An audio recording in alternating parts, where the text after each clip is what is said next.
Both France and the UK participated in strikes against suspected chemical weapons facilities in Syria. John Gaffney writes that in both countries the action was met with majority disapproval among the public.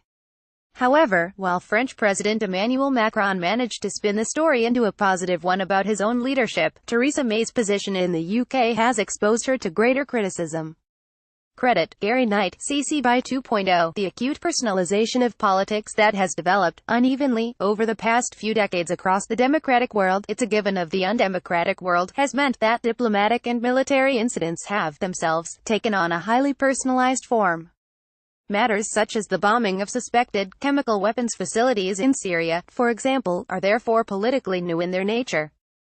One of the earliest forms of personalized brinkmanship was the 1962 Cuban Missile Crisis, a standoff so tense that blinking, or not, was meant literally. Today, however, unlike Cuba, which was a major international crisis, the personalized domestic, let's call it, is the organizing driver of incidents such as the attacks on Syria. When the leaders of the US, France and the UK decided to intervene in Syria, they were certainly making it a personal matter. All three leaders have something to prove and each faces their own domestic challenges. Each has also chosen to embrace personality politics, for better or worse. And an essential part of this kind of politics is that each action tells or performs a different personal story. But how those personal stories played out in the case of Syria reflects the different institutional and cultural differences of each country. Something to prove. Donald Trump has changed the nature of personalized politics in the US. From FDR, the developing nature of the rhetorical presidency saw American leaders performing images of themselves while developing an overall narrative about their nation. The election of Trump has seen the acute, neurotic development of the rhetorical presidency. America First might appear to be his national narrative, but it's really only a backdrop to the persona of the man, unpredictable, full of braggadocio, attention-seeking, spiteful, with a tendency to tantrum, and so on. In a word, he is unwise, the antithesis of the mythological king in the White House to whom Americans turn in their hours of uncertainty. Such capriciousness means that policy and action themselves emanate from the personality of the man. This mission was always about him proving himself and taking on Assad rather than having a long-term plan to help in Syria.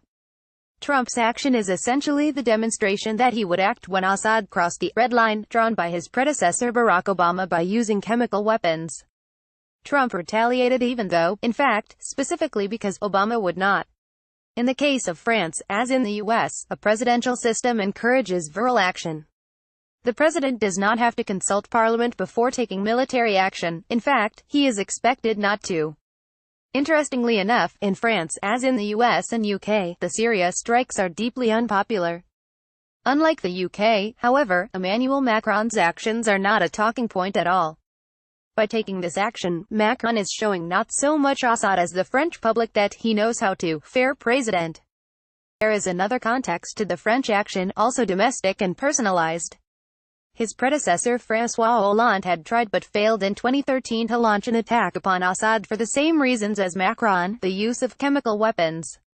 Hollande had not been properly backed by Obama and had been outsmarted, then ignored, by Russian Foreign Minister Sergei Lavrov and publicly mocked by Assad. Hollande was not at fault, but he seemed to lack or have lost the decisive man of action image. The incident only added to his overall reputation of being unpresidential. Macron's action is the demonstration that he must avoid that fate. Nor is it just the presidential system that encourages aggressive acts in France, particularly in foreign affairs. It's the political culture itself. The belief in the providential man is deep-seated in the French imagination, which makes the French polity chivalric as regards leadership. It encourages bold and brave individual acts. Theresa's parliamentary problem. Theresa May has taken the same action as Macron, with the same majority disapproval for that action among the public. But, unlike Macron, she has failed to spin the story into a positive one about her own leadership. This is in part because, whatever the constitutional position, the British Prime Minister is expected to seek Parliament's approval for such action, as David Cameron had done in 2013. And the opposition leader, Jeremy Corbyn, has had a great deal of rhetorical space in criticizing her lack of respect for Parliament because of that expectation. There are two other issues that undermine May's position. The first is precisely that she is not a president, and the institutional and politico-cultural frameworks within which UK politics operates militate against individual initiatives.